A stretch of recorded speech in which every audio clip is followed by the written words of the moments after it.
ဒီမှာသူကကွန်ပါတာနှစ်ခုရှိတယ်နှစ်ခုရှိပါတယ်အဲ့ဒီမှာသူကဒီကွန်ပါတာကိုဒီမှာဒီဟွာရှိတယ်နော်oscillator driver IC တစ်လုံးရှိတယ်ဒီမှာ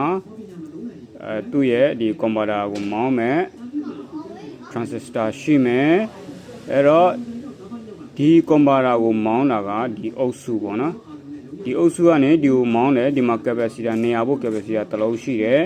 အဲ့ဒီကနေနိုးပြီးမှဘယ်လိုလာလဲဆိုတော့ဒီဘက်မှာကွန်ပါတာတစ်ခုရှိတယ်ဒီကွန်ပါတာကိုဒီနေရာဘူးကနေနိုးလာပြီးတဲ့နောက်ဒီကွန်ပါတာကိုအဲ့ဒီနေရာဘူးနဲ့ထပ်မှန်ပြီးနိုးလိုက်တယ်အဲ့တော့နိုးရဆိုတဲ့အခါမှာဒီကွန်ပါတာအတွက်ကြတော့ဒီမှာ oscillator IC ဒီမှာရှိတယ်ဒီအုပ်စုကနေမောင်းတယ်ဒီကနေဒီမှာသူ့ရဲ့ဒီ oscillator IC ကနေမောင်းမဲ့ transistor ကဒီကောင်အဲ့တော့ဒီကနေဒီမှာရှိတဲ့ကွန်ပါတာကိုထပ်မောင်းပါတယ်မောင်းပြီးမှဒီကနေသူကဒီမှာနော်ဒီမှာဒန်အုပ်လေးတွေနဲ့ပြန်ပြီးတော့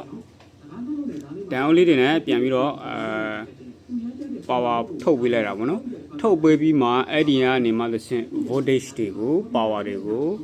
power တွေကိုဖြန့်ဝေပေးတဲ့လမ်းစဉ်ကိုတွားတာပါနော်သူ့ရဲ့လမ်းကြောင်းကပထမအဆုံးကဒီမှာကွန်ပါတာတစ်ခုရှိတယ်ဒီကွန်ပါတာကဒီ oscillator IC ကနေဒီ transistor မောင်းမယ်ဒီကနေဒီကွန်ပါတာနိုးမယ်နိုးပြီးဒီကနေထွက်လာတဲ့ voltage နဲ့ဒီမှာရှိတဲ့နောက်ကွန်ပါတာတစ်ခုထပ်နိုးမယ်နော်ထပ်နိုးမယ်နိုးပြီးမှဒီကနေထွက်လာတဲ့ voltage တွေနဲ့ပြန်ပြီးတော့ဘာလောက်တာလဲဆိုတော့ဒီကနေထပ်မှန်ပြီးတော့ voltage တွေကိုပြန်လဲဖြန့်ဝေပေးတာဖြစ်ပါတယ်အဲ့တော့ဒါလေးကကျွန်တော်အခုဒီpower ဘိုင်းလို့ပြောလို့ရတာပေါ့နော်ဒါ power ဘိုင်းပါ